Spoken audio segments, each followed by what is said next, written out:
Друзья, всем привет! Это канал недвижимости и строительства ВДТ. Я Алексей Аверьянов. Мы постоянно экспериментируем с форматами. Сегодня обзор вот этого прекрасного дома в стиле минимализм. Но он без отделки. Но не переживайте, вы, конечно, сейчас не получите ту самую эстетику, ради которой вы так часто приходите и смотрите мои выпуски, но здесь это очень интересный проект, о котором есть много что рассказать. Расскажу о том, как подобные проекты создаются и о том, как оценить качество дизайн-проекта, плюс критерии, по которым можно отличить качественный дом без отделки от непродуманного и некачественного. И еще вы поймете, почему иногда рассматривать покупку дома без отделки, но с хорошим дизайн-проектом выгоднее, чем проект под тапочки. Мы находимся на Новой Риге, коттеджный поселок Никольская Слобода. Ну что, готовы? Поехали! Дом находится на абсолютно лесном участке, у тебя лес получается и отсюда, и отсюда. Сразу не сообразить, что здесь гаражные ворота, множество вот таких вот отверстий в перекрытиях, отдельное патио, можно обедать, ужинать. Класс!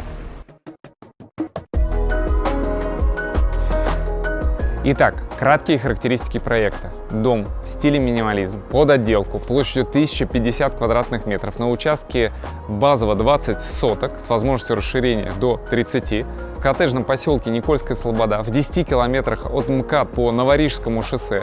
В доме 5 спален, 7 санузлов, парадная и технические кухни, шикарная гостиная с эксклюзивным дровяным камином, спа-зона с сауной и купелью и с небольшим уличным бассейном для круглогодичного использования, кабинет, family room, патио для барбекю с дровяной печью, мангалом и казаном, гараж на 3 машины места с уникальными воротами и двухкомнатная квартира для персонала. Друзья, начнем обзор дома, как мы привыкли, с экстерьера. Дом находится на абсолютно лесном участке. Посмотрите, какое количество там деревьев. В целом он просматривается только с дороги, поэтому об архитектуре этого дома стоит рассказать именно отсюда, где он очень хорошо виден. Это классический, если можно так сказать, современный дом в стиле минимализм с плоской крышей, с большим панорамным остеклением. Отсюда окон практически не видно, но они все обращены как раз на задний участок. С этой стороны только 2 больших окна из кабинета, из хозяйской гардеробной комнаты. Дом, как вы видите, двухэтажный, но при этом он смотрится очень приземленно. Его основной фасад, самый длинный, он вытянут вдоль дороги, и благодаря вот таким вот линиям в архитектуре создается ощущение, что он на самом деле не очень высокий, хотя внутри высота потолков очень приличная. Если на дом посмотреть сверху, с высоты птичьего полета, то можно увидеть такую развернутую к дороге букву «Т». Вы, кстати, все время пишете о том, что разные заборы в поселке – это недостаток. В целом я человек позитивный, привык искать везде положительные моменты. Действительно, в коттеджном поселке Никольская Слобода у каждого собственника свой забор. Они все абсолютно разные. Но давайте, какое преимущество того, что можно сделать свой забор? Дело в том, что вот как здесь, в этом доме, можно его сочетать с архитектурой. Здесь видно 3 плоскости. Сам забор, соответственно, это парапет, перекрытие 1-го этажа и фасад 2-го этажа. И посмотрите, как это все гармонично смотрится. То есть это тот случай, когда забор является, по сути, частью архитектуры. И вот попробуйте сделать что-то подобное в поселке, где будут одинаковые, например, кованые заборы. Такой дом бы смотрелся бы совершенно по-другому. Очень интересная отличительная особенность этого дома – это то, как сделаны вот эти 2 фасадных окна. Одно из них из кабинета, другое вот такое угловое. Отсюда даже видно, какой интересный эффект оно создает, когда отзеркаливает поверхность. Я не знаю, даже какая-то, может быть, в этом иллюзия есть. И эти окна необычные тем, что они практически упираются в крышу. За счет этого как раз и выглядит дом минималистичным. То есть нет никакого дополнительного вот этого бордюра, сверху над окнами. Пару слов об авторе проекта. Это сербский архитектор Сретен Йованович и его бюро SJ Architects. Сретен проектировал много домов в топовых локациях, вообще очень плодовитый, но при этом каждый из его проектов уникальный, с какими-то своими особенностями. Он специализируется на современных домах, но он не делает бездушные коробки из набросанных кубиков, а проектирует достаточно нарядные, интересные фасады с множеством деталей, с разной разбежкой окон, со связью разнообразию интерьера и экстерьера, и этот дом — это очень хороший представитель его портфолио. Вообще, сербские архитекторы очень хорошо чувствуют современные тенденции, тренды, отвечают при этом на запросы целевой аудитории, у них очень хороший вкус. Я знаю не одно архитектурное бюро из Сербии. Теперь, ребят, пару слов про фасад. Он очень необычный. Здесь используется греческий мрамор. Называется Silver Cloud, серебристые облака. Вот, давайте поближе подойдем. То есть из него сделан забор, ограждение, да, парапет, перекрытие первого этажа и фасад второго этажа. Это плитки разные по ширине, длине, высоте. Сам мрамор очень устойчив к морозам, практически не впитывает влагу. Он сохраняет тепло зимой и не нагревается сильно в жару. Плитки сами толщиной 2 сантиметра, крепятся на клей. В общей сложности на весь фасад было закуплено 800 квадратных метров мрамора. Если учесть, что 1 квадратный метр весит 52 килограмма, то общий вес всего мрамора — это 41,5 тонны. Представляете, какое количество вообще высококлассной работы. Вот так вот, не знаю, посмотреть, просто идеальная стена. Мрамор светло-серый, нет такого какого-то яркого рисунка. И очень здорово в нем смотрится архитектура именно минималистичная. Еще обратил внимание, посмотрите, какой классный зеркальный эффект. Практически вот сплошное зеркало в единой плоскости. Класс! Друзья, при раскладке мрамора использовался специальный паттерн, который позволяет сделать вот как раз такую хаотичную раскладку, чтобы не было каких-то там длинных швов, чтобы была вот именно равномерная стена. Давайте я сейчас поспорю с вами, что вы не сможете определить этот паттерн. Я могу дать одну подсказку. Он состоит из 11 кусков. Мы сейчас в видео ставим крупный кадр. Можете нажать на паузу и попробовать найти вот этот паттерн, который повторяется дальше, да, и формируется из этого единая поверхность. Так, друзья, двигаемся дальше. Забор практически сплошной, он разрывается только на вход в дом, калитка. Здесь пошаговая плитка гранитная. Вот здесь еще планируется установить саму дверь калитки. Ну, получается такая из металла сделанная конструкция и главный вход. Мы к нему еще обязательно попадем. Так, ну вот, собственно, ребят, беда многих коттеджных поселков — это вот такие электрические шкафы. Вот, к сожалению, они вот здесь вот стоят у каждого дома, и избавиться от него практически невозможно. Чтобы переподключиться, нужно на день, на сутки отключить вообще весь поселок от электричества. Вот. Ну, естественно, на это управляющая компания не пойдет. Поэтому варианты там каким-то образом его декорировать, либо засадить зеленью, что и предполагается в будущем здесь сделать. Но зато есть большое преимущество. Здесь очень много электричества. На этот дом выделено 50 киловатт. Может показаться, что это с большим-большим запасом, но на самом деле сейчас в последнее время все больше и больше появляется электромобилей, а бытовые зарядки, ну так, чтобы можно было дома заряжать, они в стандарт 11 киловатт, да, и есть уже 22 киловатт. Я недавно брал электроавтомобиль, когда мы путешествовали в Норвегии, у него бак, ну если так можно назвать его, да, батарея емкостью 81 киловатт-часов. Ну, соответственно, можете посчитать при скорости зарядки 22 киловатт-час, насколько быстро можно зарядить. Меньше 4 часов на зарядку, то есть, а ночью-то и подавно зарядится. Так, двигаемся дальше. Это основной въезд в дом. Видите, сразу, может быть, не сообразить, что здесь гаражные ворота. Вообще, гаражные ворота в доме — это часто такая очень инородная тема. Сейчас их там делают из стекла, как-то более органично смотрится. Но такой формат, когда их практически не видно, это вообще, мне кажется, самое лучшее решение. По сути, здесь эти ворота, а их двое, да, на 2 машины места и еще одинарный, да, выдают только вот эти 2 горизонтальные линии. И посмотрите, здесь еще есть стоянка, которая будет под навесом перед гаражными воротами. Здесь решили ограждений никаких не делать, но сама территория дома закрыта 2 вот такими еще дополнительными калитками. Ребят, давайте поближе подойдем и посмотрим, как они сделаны. Вот, собственно, этот эффект создается благодаря вот этой алюминиевой конструкции. Здесь разные по глубине и ширине такие элементы. Вот, ну и, собственно, за счет этого практически не видно этот стык ворот. При этом они теплые, то есть не продуваются, здесь уплотнители. Их печатали, кстати, на 3D принтере, да, для того, чтобы была полная там герметичность. В гараже, чтобы было тепло. Это откидная створка, вот, которая, к сожалению, не могу вам продемонстрировать, потому что они сейчас не подключены, да, которая вот так вот открывается, да, ты спокойно заезжаешь туда, и она обратно закрывается. Вот ровно такой тип ворот я и планирую сделать у себя в доме. У меня тоже рейки, да, на фасаде, тоже разной глубины, и благодаря этому эти ворота будут скрыты.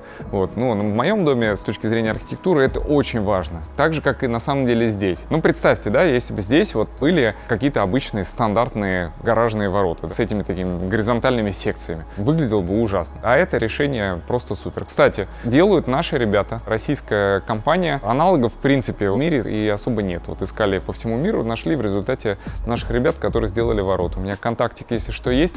Вот, себе тоже планирую. Вот, обращайтесь. Кстати, под ногами у меня гранитная брусчатка. И давайте... Ой, так, вот сюда открывается. Проходим с этой стороны. Это скорее такой больше технический проход. Вот, но, ребят, посмотрите, какое интересное решение. Мы часто видим, когда насыпают разные камушки, гальку, мраморную гальку, там, да, вот на отмостку. Это тоже галька, но это такая крупная фракция, 60-90 миллиметров. Булыжники, скорее даже не галька, привезенная с Архиза.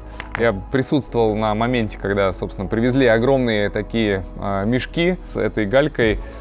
Каждая больше тонны весит. Очень недорогое, но на самом деле классное решение. Для дома в стиле минимализм, когда у тебя такая серая гамма, такая отмостка, она очень хорошо ее дополняет. Ну, очевидно, из минусов это небольшая эксплуатация, особенно в лесу, какие-то иголки все равно будут падать, но в хозяйстве в таком доме обязательно должна быть воздуходувка. Они сейчас, кстати, есть очень компактные, практически там основные все работают на аккумуляторах, поэтому прошелся здесь, все это выдул и спокойно как бы это все эксплуатируется. Вот. Ну, плюс навес, то есть здесь в целом сюда не так много будет и попадать. Вот. Но зато это помогает не делать там какой-то прям супер красивый цоколь. Здесь также алюминием он отделан. За счет этого еще кажется, что дом немножко так левитирует. Так, с этой стороны небольшие ландшафтные посадки. Это можжевельники, сосны, вот там дальше какие-то горные сосны. Вот это пурпурная ива. Ну и, соответственно, мы выходим на такую уже интимную часть, внутренний дворик, зона патио. Ну, давайте пройдемся сначала вот с этой стороны посмотрим. Так, здесь тоже такие небольшие сосны, боярышник. Отсюда у нас вход в котельную. Вот, и возможность также через котельную зайти в блок для персонала. Здесь окна из постирочной, большое окно из гостиной. На втором этаже окна из детской игровой. И с этой стороны у нас балкон, который выходит с так называемой Family Room. Все помещения обязательно с вами увидим. Так, друзья, пользуясь случаем, потому что мы редко говорим о конструктиве, а в доме без отделки, собственно, эти вопросы все можно поднять. Давайте сразу пройдем в гостиную и посмотрим, какие моменты. Так, ребят, заходите. Первое, давайте вот снизу вверх пойдем. Про фундамент. Да? Фундамент концепции чаша. Ее еще почему-то называют перевернутая шведская плита. То есть традиционная шведская плита, она наоборот, все коммуникации выходят из плоскости бетона.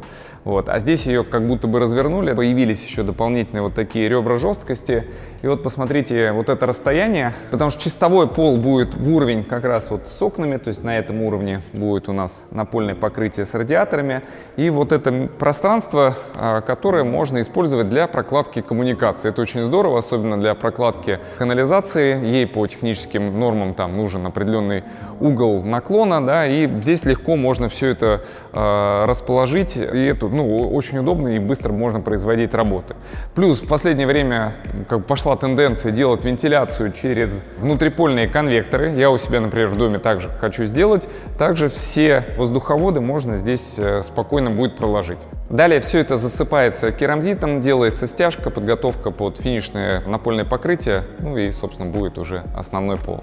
Так, с точки зрения конструктива, здесь несущие конструкции представлены железобетонными столбами, пилонами и дополнительно еще есть опоры металлические. Но если про железобетонный каркас как бы тут особо рассказывать нечего, это некий стандарт, вот, то вот такие колонны металлические, они здесь появились не просто так. Если бы представить, что здесь был бы железобетон, особенно если он выходит наружу, то это все-таки более массивный массивная колонна, плюс еще нужно добавить утепление, вот, и не получилось бы сделать вот такую сплошную стену из стекла, как здесь. А благодаря вот этим несущим металлическим столбам это стало возможным.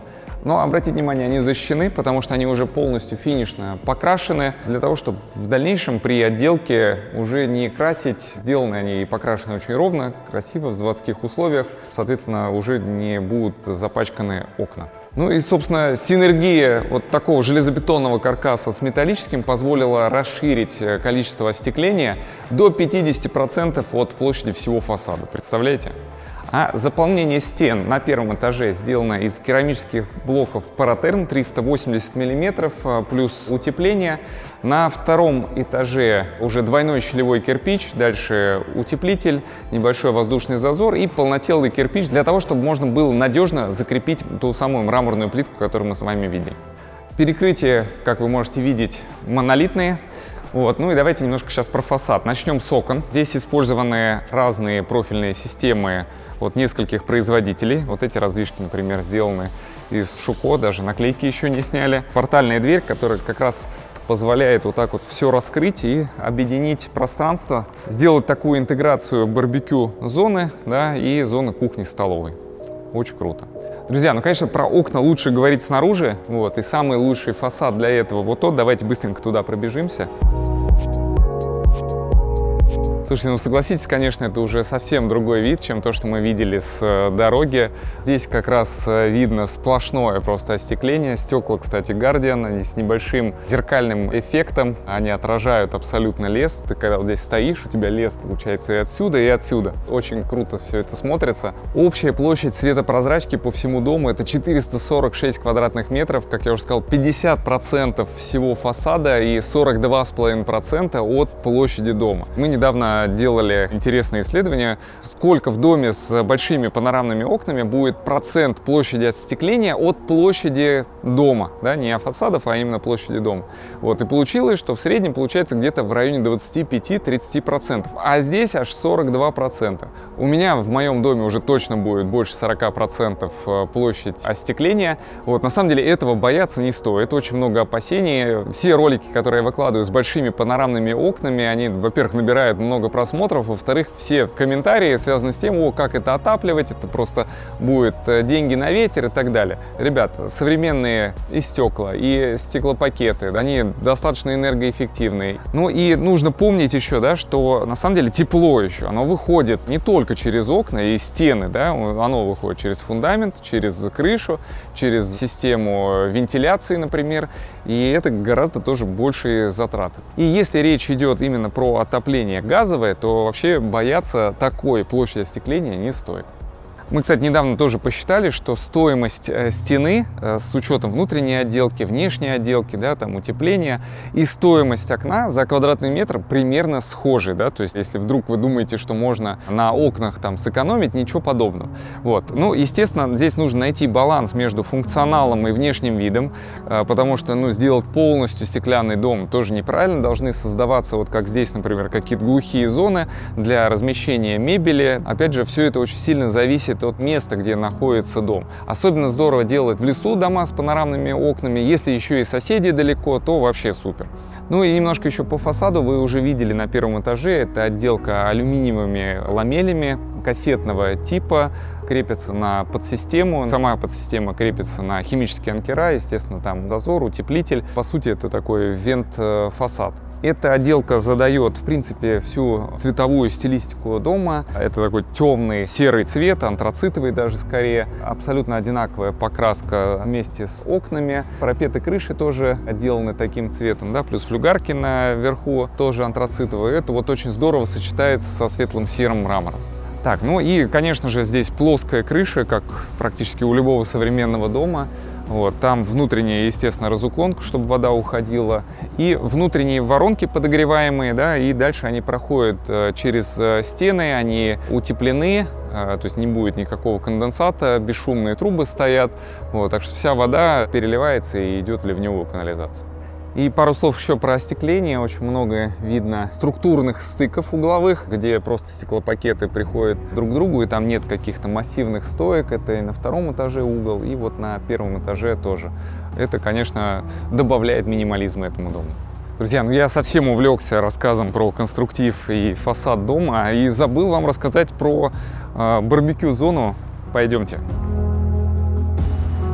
Ребят, не обращайте внимания, здесь были вот буквально там последние 2 дня вот эти вот финальные приготовления. Вот, еще где-то что-то досыпали, посеяли травку. Как всегда, при стройке всегда будет миллион разных мелочей, которые остаются и которые надо потом еще месяцами подчищать.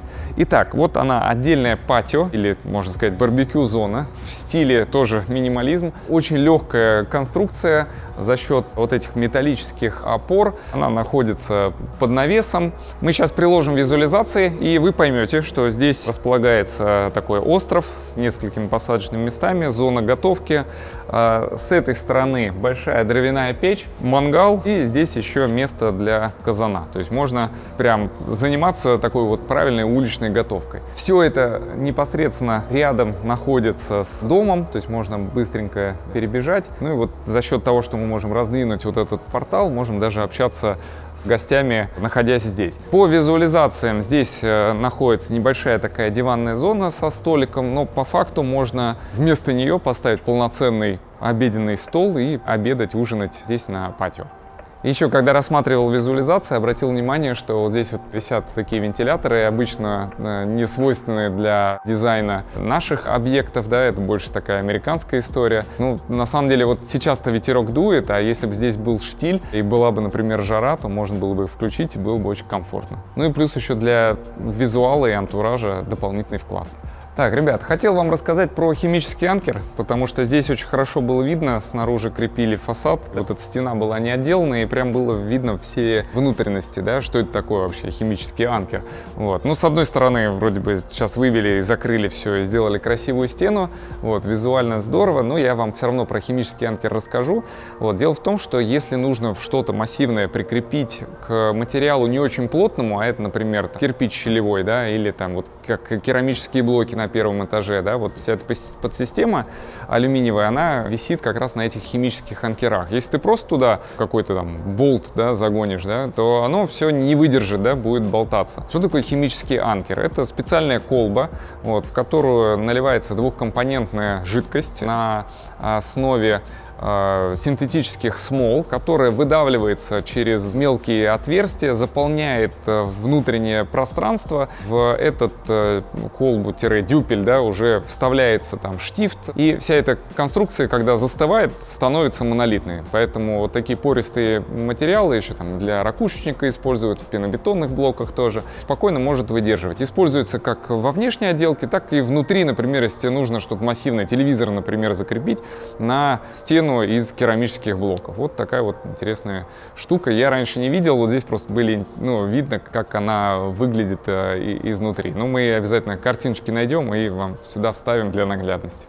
Так, друзья, немножко про сам девелоперский проект. Изначально сюда зашел точный девелопер с большим опытом реализации подобных проектов. Здесь купили участок 73 сотки и планировал строительство 2 домов. Один из них вот уже построен, второй будет строиться в глубине участка, проезд к нему вот там вот вдалеке по соседнему там забору, небольшое выгороженное будет пространство. Вот. Но поскольку тот дом еще не построен и, соответственно, участок не продан, то есть определенная вариативность. Вот, в частности, граница этого участка, вот она здесь, колышек видно, проходит вот по этой линии, да, то есть все, вот здесь вот, и вот тот колышек, вот туда, если посмотреть, все, вот здесь проходит граница 20-соточного участка, то есть как бы конкретно вот в зоне здесь барбекю своего участка уже нет, да? Основной задний дворик предполагается в той стороне, но если вдруг этого будет недостаточно, есть возможность прирезать еще дополнительно 10 соток, они вот так вот углом пойдут, вот, то есть вот эта вся территория, вот идем вот с этими уже высаженными елками, деревьями, да, вот она как бы доходит. Так, получается, Вот видно один колышек, да, и вот видно еще один дальше. То есть вот эту дополнительную территорию можно себе прирезать и расширить участок. Это, естественно, дополнительные деньги, вот, но как бы дальше уже просто будущему собственнику можно будет решить, есть в этом необходимость или нет. Вот. Ну и как бы возникает вопрос, да, вы видите здесь еще строительные вагончики, да, какая концепция, да, то есть после продажи этого дома девелопер берет на себя обязательство за 12 месяцев построить второй дом полностью со всем фасадом, с ландшафтом, закончить все общестроительные работы. То есть в целом как бы на отделку этого дома тоже нужно не меньше, чем 12 месяцев, поэтому когда сюда можно будет заехать, все основные работы уже будут завершены. Будет идти внутренняя отделка, но дом планируется как бы достаточно далеко отсюда, соответственно, это никак не будет уже мешать проживанию на этом участке. А почему есть у девелопера уверенность в том, что за 12 месяцев будет возведен как бы достаточно тоже большой дом? Потому что уже полностью готов весь проект вместе с дизайн-проектом и по тому дому тоже. Поэтому это можно будет сделать, просто сразу выход на стройку и строительство, причем независимо от сезона. Так, получается, что у этого объекта есть несколько опций покупки, да, то есть можно приобрести, например, этот дом вот сейчас, как есть, без отделки, на участке 20 соток, это базовая концепция, да, дальше можно приобрести еще дополнительный участок 10 соток, дальше еще как опции можно приобрести отделку от девелопера по его дизайн-проекту, это еще одна опция, плюс опция, например, строительство дополнительное там, бассейна по проекту, да, который тоже уже есть, вот, и отделка бассейна. Вот эти все опции, да, и у каждой из них есть определенная стоимость. Вот. Я, кстати, обратил внимание, что очень много из потенциальных покупателей, которых вдруг заинтересовал продаваемый объект из моего обзора, они не досматривают выпуск до конца, а начинают каким-то образом там лазить в интернете и вот такими вот окольными путями все равно попадать в результате ко мне. Друзья, сейчас вот прям в центре выпуска говорю о том, как правильно нужно поступать, вот, какой должен быть правильный путь клиента. Если вдруг вас заинтересовал какой-то из объектов, который вы у меня увидели, напишите мне, пожалуйста, на почту, например, alex@veska.ru, все письма проверяю лично, или на бизнес WhatsApp, +7 915 440 030 14. Пишите, пришлю вам презентацию, посмотрите фотографии, планировку, подробное описание, опции покупки, ну и дальше можем уже организовать просмотр и увидеть все своими глазами. Вот. И, кстати, если вдруг вы смотрите какие-то из старых выпусков, да, которые там уже год-два назад вышли, все равно не стесняйтесь, пишите свой запрос, бывает так, что дом еще не продан, вот, либо если он уже продан, я подключу своего профессионального брокера, который снимет у вас ваши потребности, предложит какие-то альтернативы, да, ну и дальше уже организует план просмотра интересных объектов, которые есть в моменте на рынке. Вообще, я, конечно, не очень люблю снимать дома без отделки, и это скорее исключение, чем правило, да. Хотя очень часто в комментариях просят показывать дома, в том числе и без отделки, на разных этапах строительства. Людям интересны строительные технологии, но на самом деле на эту тему гораздо больше каналов. Наша же сила все-таки показывать эстетику там, и интерьера, в том числе и полностью готовый продукт.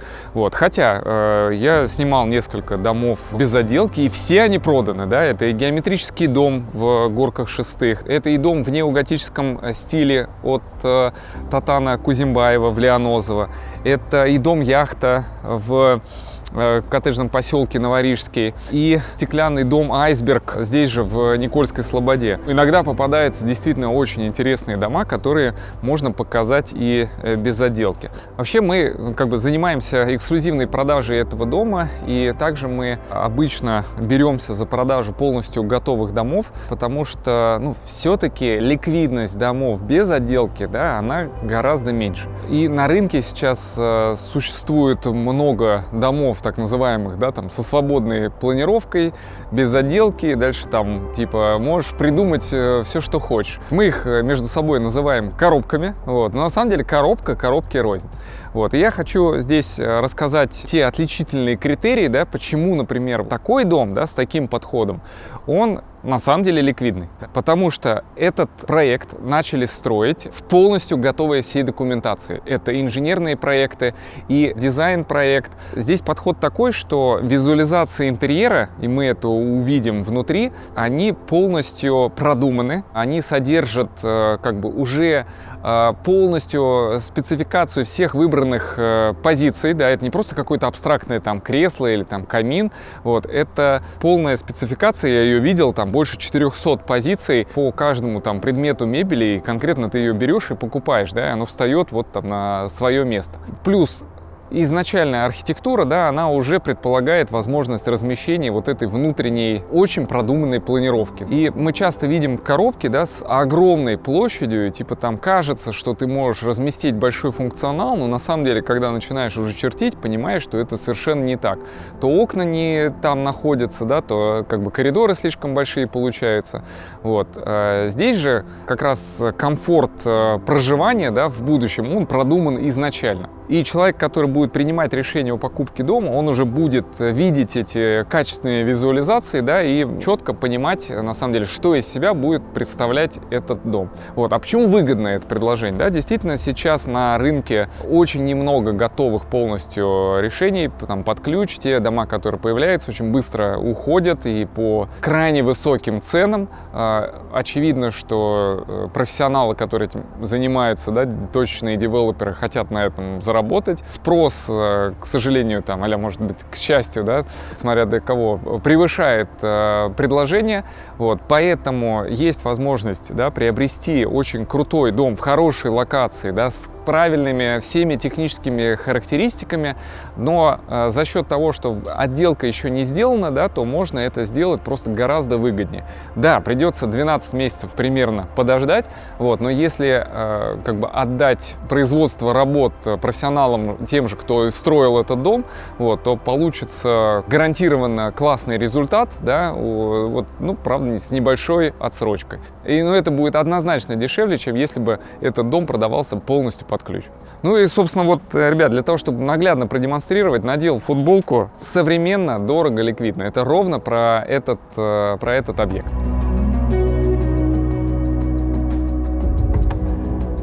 Вы с удовольствием смотрите мой канал и часто отмечаете экспертность и внимание к деталям, с которыми я подхожу к обзору каждого дома. В этом мне помогает врожденный перфекционизм, широкий кругозор, глубокое знание рынка и большой опыт продаж элитной недвижимости. Если бы я не был руководителем Vesco Group и идеологом амбициозного IT-проекта homehunter.ru, я бы точно стал топовым брокером недвижимости делюкс-сегмента. Все свои знания о принципах работы элитного рынка и о том, как брокеру стать успешным и стабильно закрывать сделки в высоких бюджетах, я упаковал в практический курс по привлечению и продаже объектов элитной недвижимости Open Sales. Курс открытых продаж отлично подойдет практикующим и даже успешным брокерам по элитной недвижимости, риэлторам из массового сегмента, стремящимся повысить квалификацию и уровень дохода, и агентам по элитной недвижимости из регионов. Курс Open Sales состоит из 37 видео продолжительностью 12 часов и разбит на 5 ключевых модулей. Расскажу, как добиться реальных результатов, привлечь объект на эксклюзив, подписать правильный договор, работать с собственником по стратегии ценообразования, выделить объект за счет классной упаковки, получить максимальный охват и в конечном счете продать по максимально возможной цене. Мы сделали свободный доступ к курсу по принципу донатов, без каких-либо регистраций и предоплат. Все видео выложены в отдельном плейлисте на YouTube, а в описании к ним полный набор дополнительных материалов. Вы сами решаете, какую сумму доната перевести и в какой момент. Определите ее самостоятельно, в зависимости от того, какую ценность от курса получили именно вы. Ссылку на плейлист со всеми уроками я оставлю в описании. Сохраните его в закладках, поделитесь с теми, кто так или иначе связан или интересуется рынком элитной недвижимости. Ну и, конечно же, удачных продаж! Так, друзья, продолжаем обзор. С этой точки очень хорошо видно, как удачно дом вписан в участок. Он полностью с лесными деревьями. Здесь вообще абсолютно бескомпромиссный лес, что называется. Конечно, при посадке дома пытались сохранить максимально возможное количество деревьев, но, тем не менее, вы понимаете, что какие-то деревья были срублены, но не переживайте по этому поводу. Здесь высажено больше 350 различных деревьев и кустарников, так что в целом экология не пострадала. Ну и, конечно, дальше за этим лесом будет определенный уход. Так, что касается ландшафтного дизайна, то здесь естественная среда, мы в лесу находимся, да, поэтому сделали дренаж полностью по всему участку, но решили не делать автополив, потому что здесь много тени и всегда достаточная влажность. По ландшафту установлены светильники, есть подсветка отдельных деревьев. По самому дому также есть контурная подсветка по свесам крыши, также контурная подсветка по цоколю. Так, друзья, ну что, пойдемте к главному входу. Друзья, прежде чем войдем в дом, расскажу вам про вот это интересное растение. И это рубрика «Умники-умницы». Я вас поздравляю. Многие ошибаются, в том числе и я ошибался, называя подобные сформированные растения бонсай. Бонсай даже переводится как дерево на подносе, то есть оно выращивается в отдельном контейнере в горшке. Я, кстати, ошибался, тоже думал, что бонсай — это комнатное растение, ничего подобного. Бонсай — это просто карликовые деревья, но они уличные растения, то есть их нельзя выращивать в помещениях. Мы часто видим бонсай в японской архитектуре, в дизайне интерьера, им выделяются специальные места внутри в помещениях, но на самом деле это все временно, то есть они вносятся в дом для определенных церемоний или когда гости приехали, для фотосессий в том числе, но хранятся они и живут круглогодично на улице. Так вот, такое растение, которое непосредственно привязано к земле, называется уже ниваки. Ниваки переводится как сад плюс дерево. Они немножко побольше, находятся в естественной среде, привязаны к конкретному месту, это уже не контейнер, не горшок.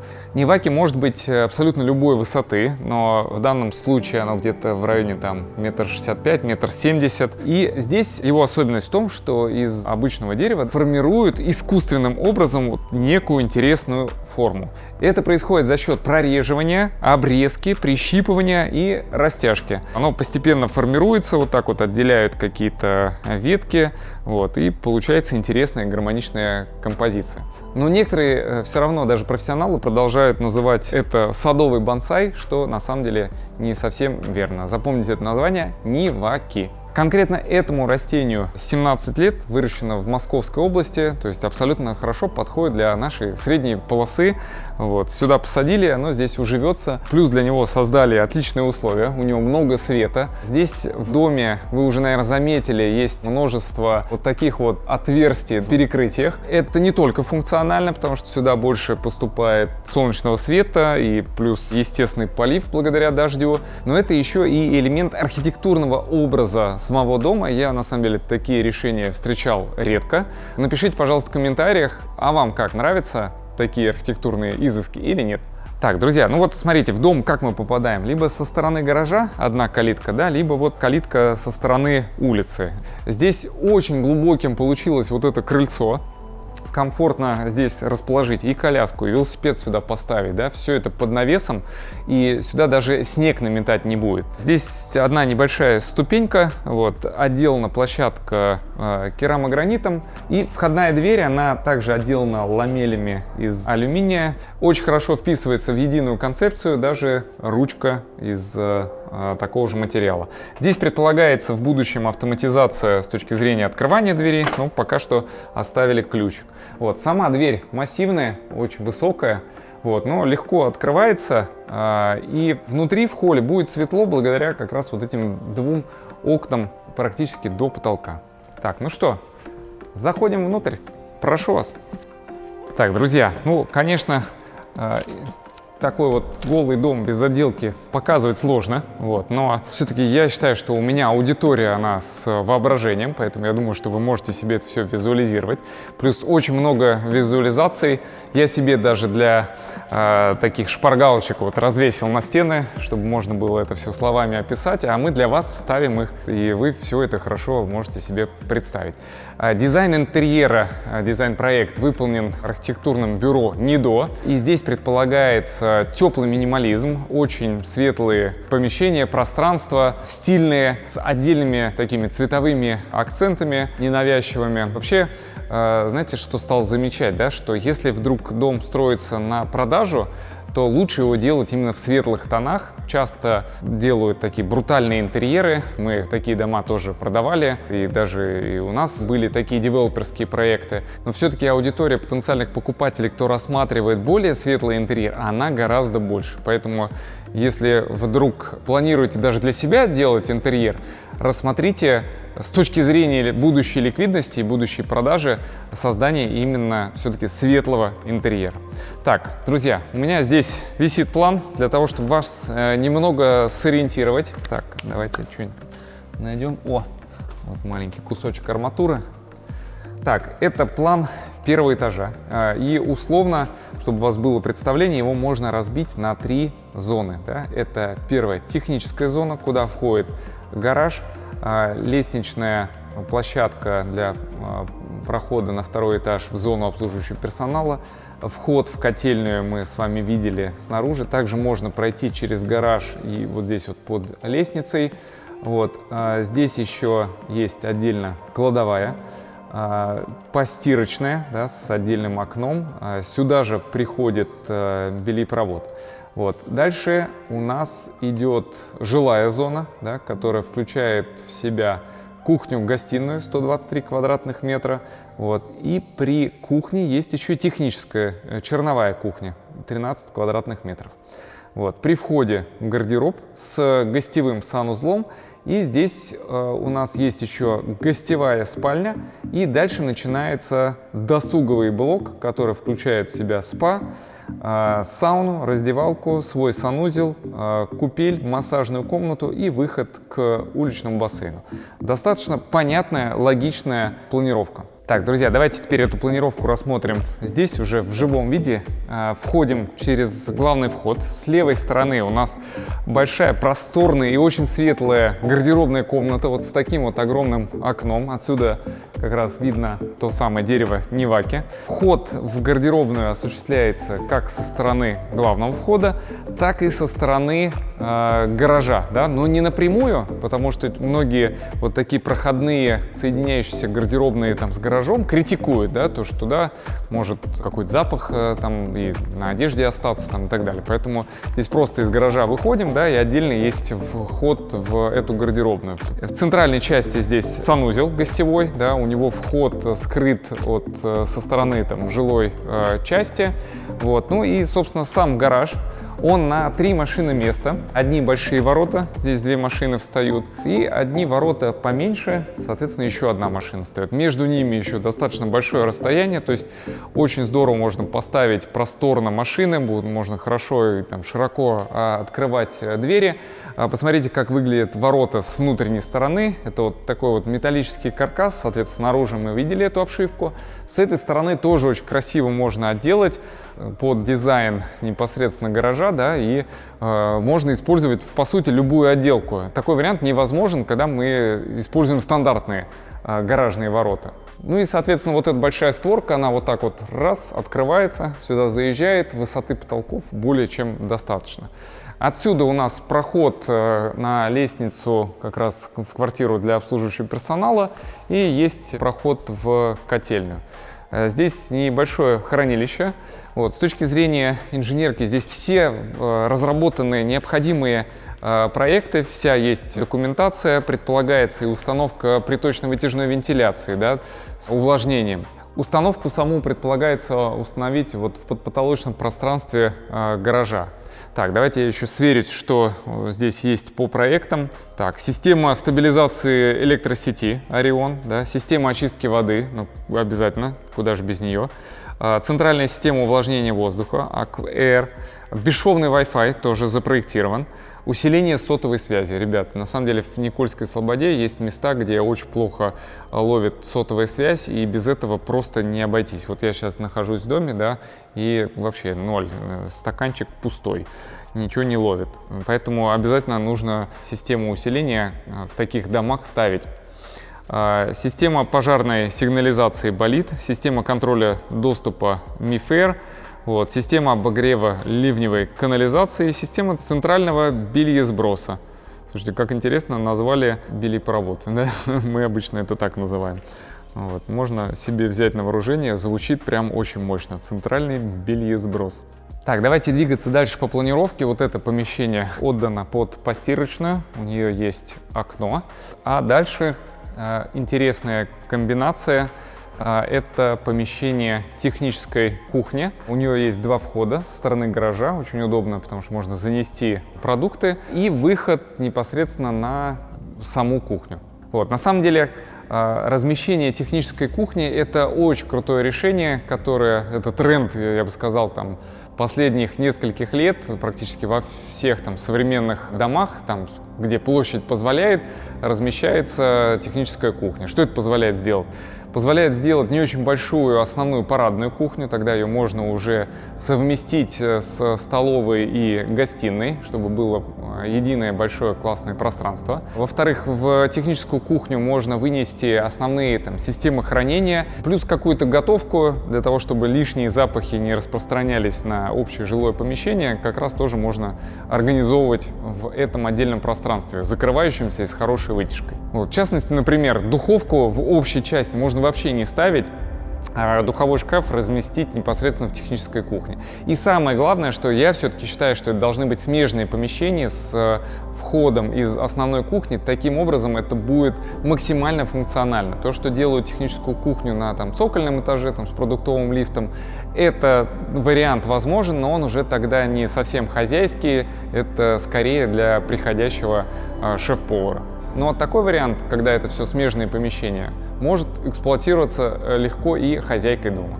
Так, друзья, давайте пройдем в гостиную, вы ее уже видели. Очевидно, что пол поднимется, но при этом высота потолков на первом этаже будет переменная от 3,3 метров до 3,7 метров. На втором этаже 3,2-3,5. А высота дверей по дизайн-проекту по всему дому 2,3-2,6 метра.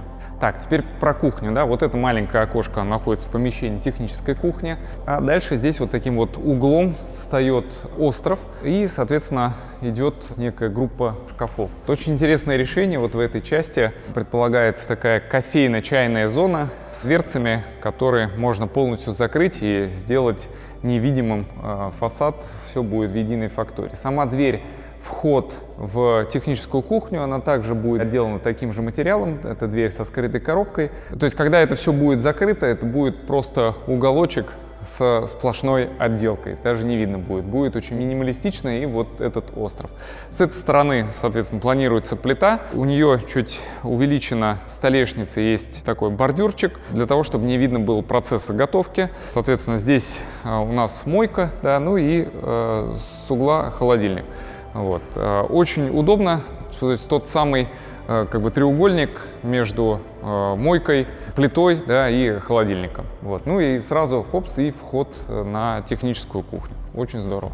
Так, ну и центральная часть вообще этого помещения — это камин с топкой Брюнер, который располагается вот здесь. Вот видно отверстие под устройство дымохода. Индивидуальная отделка камина, которую сделали ребята из Санкт-Петербурга, компания Мока Дом. Это листы из специального стекла ручной работы. Внутри этого стекла много пузыриков воздуха, благодаря чему очень интересный получится эффект, плюс латунные вставки подсвечиваемые. Очень здорово было бы, если бы этот проект здесь воплотился, и мы бы смогли увидеть, как он выглядит вживую. Визуализации, конечно, не до конца передают интересную задумку авторов проекта этого камина. Так, ну и вот здесь вот огромная диванная зона из модульных секций дивана. Это фирма Saba, Италия. Это культовый диван Pixel. Дизайн этого дивана разработан еще в 2010 году дизайнером Серджио Бичего. Он интересен тем, что у него отстегиваются спинки, и их можно комбинировать любым образом. Вот, соответственно, здесь формат того, как представили, то есть можно часть сидения обратить, соответственно, на панорамное окно, лежать, читать книжку и смотреть на лес. Здесь группа сидений, которая обращена к камину. Соответственно, надоело, потом раз это все можно переконфигурировать любым другим способом. Вот, представьте, уже 13 лет к дивану, а он все еще актуален даже для современных домов. Вообще, мне очень понравилось выражение, сейчас даже зачитаю вам. современный дизайн с акцентом на многофункциональные решения, обилие воздуха, света, натуральные материалы и лаконичные формы в интерьере обладают не только эстетической, но и терапевтической ценностью. Друзья, то есть здесь дизайн, который может еще и повлиять положительно на ваше здоровье. Так, друзья, а вот в этой части находится столовая зона. Над большим столом висит люстра. Интересно, догадайтесь, в каком выпуске вы ее видели? Вот. И стоят два больших квадратных стола. Очень интересный формат, потому что можно разместить полноценно 12 посадочных мест. При этом, если бы это был цельный стол, то его очень сложно было бы затащить. А вот когда два таких квадратных, классное решение. Интересно, помните ли вы, где мы видели подобную комбинацию столов? Тоже напишите, пожалуйста, в комментариях. Буду проверять, насколько вы внимательно смотрите мои выпуски. И вот эти вот решения, что стол двойной, да, что люстра, абсолютно соответствуют классу заявленного этого дома. Друзья, но я сейчас, знаете, хочу небольшой эксперимент провести вот, и показать, что такое правильно продуманный дизайн интерьера, да, с визуализациями. Вот вы сейчас видите вот это пространство в бетоне, да, а вот так вот я сейчас отбегу вот сюда вот так вот. Раз! Ну что, если у вас воображения было недостаточно, сейчас, мне кажется, абсолютно точно понятно, как оно здесь будет. Класс. Ребят, вот что значит качественно проработанный дизайн-проект и супер классные визуализации. Вот так вот раз, оп, и все, можно представить себе будущий дом. Вот стол, вот красивая люстра, вот там камин стоит. Все, уже, считай, можно заезжать, тапочки брать и жить. Так. Что ж, двигаемся теперь в третий блок, который мы назвали досуговым. Вот, но прежде чем мы в него попадем, да, конечно, с этими ребрами жесткости тут немножко набегаешься, напрыгаешься. Так, здесь предполагается гостевая спальня. Она имеет свое одно небольшое окно, очень уютное, недалеко от входа. У нее есть, естественно, свой собственный санузел. С точки зрения будущего дизайна, очень интересная левитирующая кровать. На самом деле у нее есть опора, то есть это не просто кровать, которая только прикреплена к стене, вот, но эту опору видно, если вот так вот под нее заглянуть. Так, и отсюда мы уже попадаем в досуговый блок, я бы назвал это даже спа-комплексом. Так, у меня здесь небольшие подсказочки. Вот здесь, например, находится небольшая такая мини-кухня, ну или даже, можно сказать, вэт-бар. Вот, то есть можно приготовить чай, кофе, есть мойка. Вот, и отсюда вход, есть, соответственно, раздевалка и проход в сауну. Наверное, даже ее можно назвать баней, потому что она с печкой на дровах. При этой бане предполагается отдельное помещение, вот оно здесь, где хранятся дрова. Вот, и в это помещение есть вход с улицы через отдельную дверь. Соответственно, обслуживающий персонал может прийти, здесь заложить. Вот уже, кстати, установили керамический дымоход для этой бани. А посмотрите, интересное какое внутреннее минималистичное решение интерьера сауны. То есть это не стандартные какие-то доски, а современные полки, да, и отделка деревянными панелями. Выглядит классно, может быть, у себя что-то подобное тоже сделаю. С этой стороны у нас купель. Она предполагается в холодном варианте, то есть окунуться именно после того, как ты распарился. Под нее, естественно, нужно будет установить отдельное дополнительное оборудование для того, чтобы там была круглогодично очень холодная вода. И здесь вход в комнату отдыха. Она идет вот по этой перегородке. Диванная зона. Очень светлая, классная комната. Посмотрите, с каким шикарным видом на лес. После баньки, после купели сел здесь на кресло и сидишь, расслабляешься. Очень здорово. А вот это помещение с этим окном – это массажная комната. Вход идет с той части. Соответственно, здесь стоит массажный стол и тоже много света. Вообще очень здорово. Так, друзья, теперь давайте выйдем на улицу через вот эту дверь. Ну, пока что неудобно, но ничего страшного. Так, бассейн небольшой, он в длину 4,8, в ширину 2 метра. Снаружи отделан натуральным камнем, а внутри композитная чаша. Вот. Но композит прям очень твердый, то есть не похож ни на какой, не знаю, ни пластик, ничего. И посмотрите, как здорово он сочетается с натуральным камнем. Я даже изначально подумал, ничего себе, наверное, из натурального камня сделали еще и чашу бассейна. Вот, выглядит круто. По контуру уложен керамогранит итальянский компании Refin. Бассейн с подогревом для круглогодичного использования. То есть можно воду не менять. У него есть там небольшое техническое подполье. Соответственно, все оборудование там находится. Вода циркулирует, очищается. Здесь в перекрытии тоже выполнено отверстие. Выглядит, конечно, очень здорово, но вот сейчас даже уже пошел дождик. Вот, не знаю, насколько это правильно, да. Плюс, может быть, дополнительные там иголки сюда падают. Прям непосредственной близости деревьев нет, вот, но они вот рядышком, вот там чуть-чуть в отдалении стоят, поэтому видно, какой-то мусор все равно есть. Но в целом можно, вот если есть такая задача, чем-нибудь перекрыть таким полупрозрачным. Мы, конечно, не очень часто встречаем уличные бассейны в загородных домах в Подмосковье. Вот. Но, например, ребят, в этом году в Москве в рамках программы «Лето в парке» открылось аж 5 бассейнов под открытым небом. Это у нас в парке Красная Пресня, в Сокольниках, в Митино, парк 50-летия Октября и парк Ходынское поле. То есть, наверное, московские власти что-то знают или видят какой-то в этом тренд, или, может быть, до этого не было там технологий, которые позволяют это правильно делать. В общем, я и сейчас в Подмосковье в частных домах тоже вижу тенденцию к тому, чтобы закладывать бассейны уличного типа. Сейчас у нас воскресенье, и вышел выпуск, который мы снимали в поселке Варварино. Там был как раз дом с уличным бассейном. К сожалению, не могу сейчас почитать комментарии, посмотреть, как люди как бы относятся к такому бассейну. Вот. Но после выхода этого ролика уже пройдет какое-то время, поэтому заходите по ссылочке, посмотрите, что там люди комментируют. Будет интересно. Так, а давайте пройдем в дом, потому что на самом деле такой бассейн — это хорошее дополнение к вот этому спа-комплексу. Ну, у такого формата все-таки ограниченный вариант использования. Наверняка будут дети здесь плескаться, да, тусить. Ну, и взрослым тоже в жаркое время захочется туда окунуться или посидеть там с бокальчиком, чего бы то ни было. Вот, но здесь площадь участка достаточная для того, чтобы пристроить дополнительный бассейн.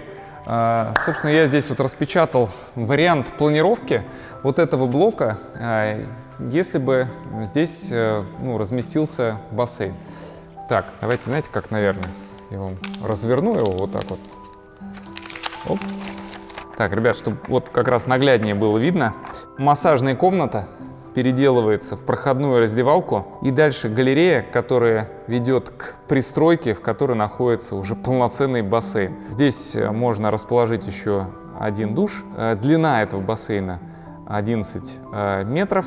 Вот, здесь есть зона лежаков, общая площадь его 135 квадратных метров. Есть полностью проект этой пристройки, соответственно, очень гармонично это будет выглядеть и с точки зрения общего комплекса зданий по архитектуре, внешнему виду, по объемам. Вот, так что вполне можно такой вариант рассмотреть, если вдруг для кого-то покупка дома с бассейном окажется критичной. Ну, а массажная комната переезжает отдельно в то место, где сейчас планируется раздевалка. Друзья, ну что ж, с первым этажом закончили. Давайте двигаться на второй. Лестница на второй этаж находится в центральной прям части дома, то есть это тоже элемент дизайна интерьера. Вот, она очень таких строгих форм, с прямыми акцентами, уже вылита из монолита, будет отделана в дальнейшем деревом, натуральным камнем, стеклом. И ее вот такую строгость разбавляет металлический шар, который планируется установить вот здесь вот под лестницей. Да? Будет очень интересная композиция. Так, пойдемте на второй этаж. Слушайте, как здорово ощущается пространство, даже сейчас в дом без отделки, да, и за счет этих огромных окон, а на втором этаже, посмотрите, вот это просто, считайте, двухцветное пространство. Лестница очень светлая, класс. Так, друзья, давайте пройдемся по планировке. Расположил ее как раз именно так, чтобы легче было воспринимать. Вот сейчас мы находимся вот где-то вот в этом месте. Значит, у нас получается 3 основных тоже блока. Это мастер-спальня, огромный блок на 83 квадратных метра с выходом на собственную террасу. Блок детских комнат, который состоит из 4 помещений. Это детская игровая, или здесь она обозначена как детская библиотека, и 3 детские комнаты. Значит, и, соответственно, есть отдельно кабинет, семейная комната с выходом на террасу, так называемая family room, вот, и отдельный блок для персонала за уже перегородкой, вход по своей лестнице с 1-го этажа. Так, друзья, начнем с блока мастер-спальни. Вот он, это отдельное крыло. Посмотрите, сколько здесь остекления, да? Попадаем в блок мы через огромную гардеробную комнату, очень нестандартно реализованную. Здесь есть и банкетка, и большое зеркало. Вот. И самое интересное, такого я еще не видел, располагается здесь островная ванна прямо напротив вот этого огромного окна.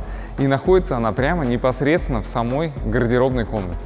Не знаю, насколько это практично, но то, что это создает определенный вау-эффект, это однозначно. На визуализации видно, как все это выглядит. Можно, естественно, повесить здесь жалюзи, а можно открыть, потому что здесь соседей не видно абсолютно никаких, только кромки деревьев и крыша. На крыше положили уже мраморную гальку, тоже достаточно большой фракции. Сюда, на эту стену, определенно напрашивается какое-то искусство, которое можно сделать так, чтобы оно объединяло интерьер с экстерьером. Будет смотреться замечательно.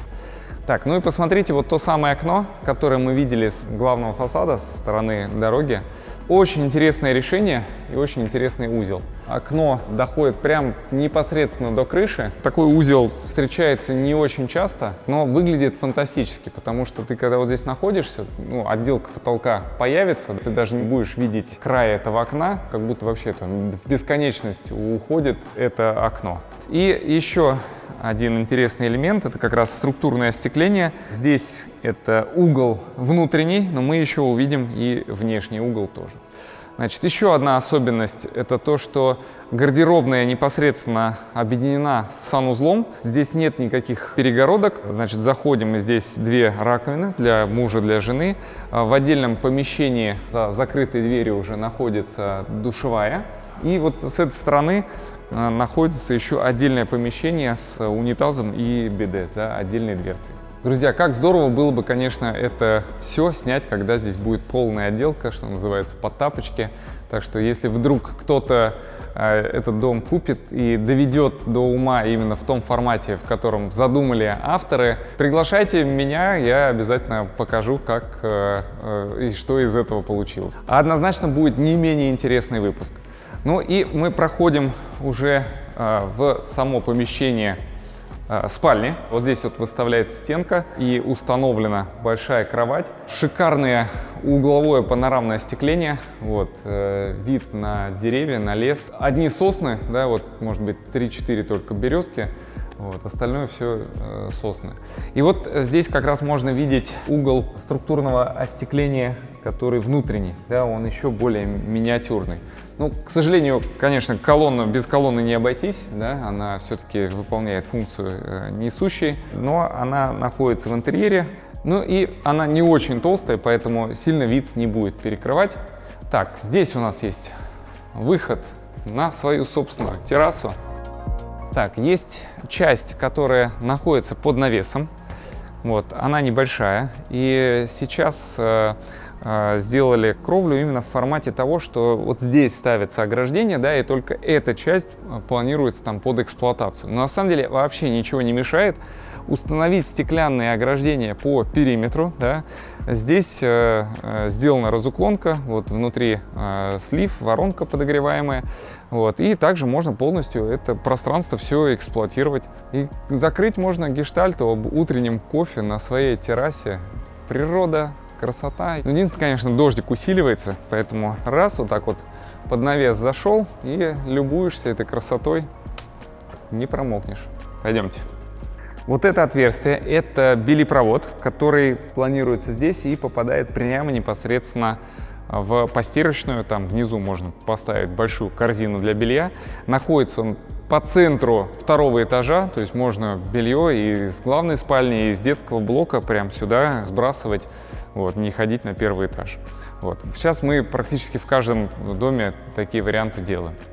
Так, здесь балкон и выход будет из Family Room, мы еще его увидим, да? Ну вот уже примеряется, какое стекло поставить. Держатели для стекла уже установили, соответственно, скоро здесь и появится само ограждение.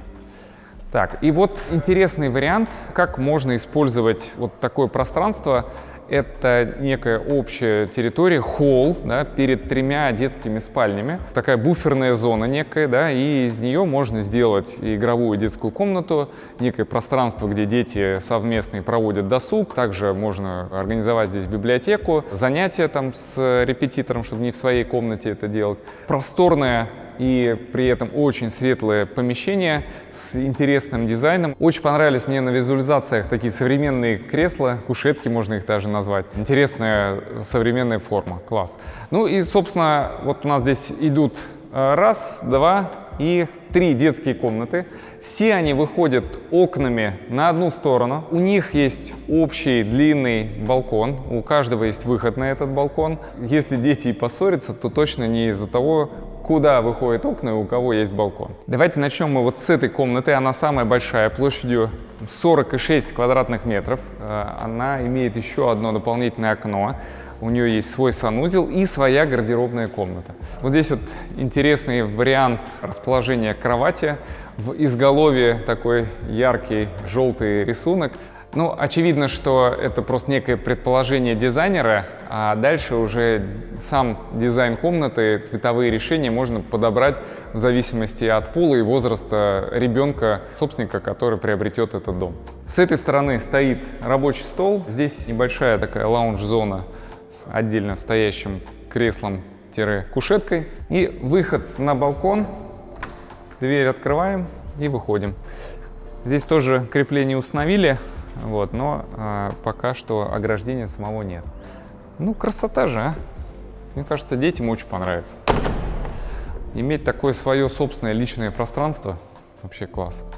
Так, и мы попадаем еще в одну комнату. Они на самом деле очень похожие. Вот эти 2 комнаты уже поменьше, 22 и 24 квадратных метра, уже без собственной гардеробной, но у каждой, естественно, есть свой санузел. В одном вот в этом душ, а в том ванна. Так, ну и немножко они отличаются по внешнему виду. Эти уже больше такие подростковые комнаты, как бы не привязанные к какому-то конкретному полу. Но, опять же, повторюсь, можно будет выбрать еще какие-то вариации. Здесь угловое окно, поэтому это та комната, где можно поселить самого непослушного ребенка, потому что родители могут за ним наблюдать оттуда и смотреть, что он тут делает. Вот. Будет все время под присмотром. Так, и дальше мы двигаемся в 3-й блок. Здесь у нас находится Family Room. Это пространство свободное на 2-м этаже, где можно организовать и досуг для всей семьи. В данной концепции предполагается просто некая диванная зона с большим телевизором. Если гостиная на 1-м этаже — это скорее как раз для приема гостей, да, то есть это такое общественное пространство, то это уже больше именно для того, чтобы перед сном что-то посмотреть, там, как-то с семьей провести совместное время. Но мы в своих домах часто делаем помещения свободного назначения, называемых хобби-комната. В целом это тоже может быть хобби-комнатой для каких-то увлечений семьи. Ну а так, ставим диванчики, вот здесь вот полки, можно разместить библиотеку. Есть еще выход на балкон. Он тоже частично под навесом. И здесь мы тоже видим элемент архитектуры, проем. Ну, неплохо смотрится, конечно, не знаю. Если бы это была сплошная крыша, да, то, конечно, бы здесь бы не было осадков, да, но с другой стороны и столько света не было, было бы немножко темновато. Так, а вот это помещение, вот как раз по несущим пилонам, это блок для обслуживающего персонала.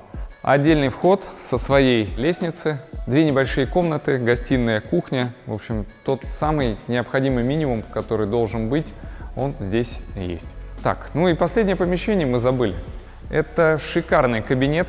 Кабинеты все чаще являются абсолютно необходимым, да, помещением в частном современном загородном доме. А здесь посмотрите, какой классный он, да, с огромным остеклением, с видом, опять же, на лесные деревья. Предполагается установка рабочего места, небольшая такая диван-кушетка, напротив телевизор. В общем, мне кажется, что рабочая атмосфера в этом кабинете будет абсолютно точная. и творческая, и заряжающая энергия. В кабинете еще предполагается арт-объект. Он будет за спиной рабочего стола и может являться фоном при проведении видеоконференции. Вот интересно про нее написано. Это аллегоричная плавная форма, выполненная из жесткого материала, которая стала подходящим мотивом для рабочей зоны. Звучит очень оптимистично с точки зрения того, что продуктивно будет здесь проводить время будущий хозяин или хозяйка. Друзья, еще пару слов расскажу про поселок. Для этого мы сейчас окажемся на балконе. Друзья, напомню, мы находимся в коттеджном поселке Никольская Слобода. Мы про него уже много раз снимали, но это самый ближний из элитных поселков по Новорижскому шоссе. И действительно, это поселок, который идеально подходит, если вдруг есть необходимость ежедневно ездить на работу в Москву. И вот эти лишние, там, не знаю, 10-15 километров расстояния поселков, которые находятся дальше, они достаточно критичны. Если рассматривать поселки ближе, то это только Серебряный Бор, но там вы сами знаете, какие цены. Если вдруг не знаете, то посмотрите выпуск с одним из объектов. Там я рассказываю, сколько стоит земля в Серебряном Бору. Но помимо локации еще важна инфраструктура. Она есть и внутренняя. Здесь, в принципе, есть все, что необходимо для комфортной жизни, и множество детских площадок, прогулочные зоны, есть оборудованные места с беседками, место для рыбалки, есть футбольное поле, теннисные корты, есть частный детский сад. Но и вокруг инфраструктура тоже очень развита, есть все необходимые магазины, бизнес-центр, конно-спортивный комплекс, рестораны, фермерский рынок, рядом есть частные школы. В общем, классная локация, и она достаточно природная, очень много деревьев здесь. Если вы ищете дом в этом поселке, вам нравится локация, переходите на сервис по элитной недвижимости homehunter.ru. Там есть все предложения в этом поселке и по участкам, и по готовым домам, и по домам под отделку, по домам под реконструкцию. Вот. На текущий момент, на дату съемок, 66 предложений, ссылочка будет в описании.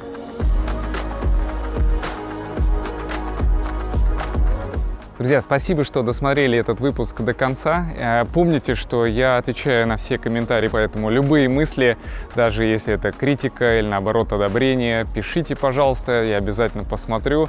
Комментарии положительные, позитивные отмечу сердечком, вот, ну или отвечу по существу. Этот дом продается. Если вдруг он вас заинтересовал, напишите мне на alex@vesco.ru, либо на бизнес WhatsApp, номер здесь появится. Вот, пришлю презентацию с планировками, с фотографиями, с визуализациями. И в случае необходимости организуем просмотр. С вами был Алексей Аверьянов, канал недвижимости и строительства ВДТ. Владейте, двигайтесь, творите. Пока-пока. А я погнал. Так. Все, ребят, спасибо за работу. Отлично сегодня поснимали. Друзья, это мой семейный раритет. Машина 1984 года, привезли из Японии. Папа на ней ездил, я ее восстановил полностью. Вот. Но подробнее расскажу в следующем выпуске. Обязательно подписывайтесь, ставьте колокольчик. А я поехал.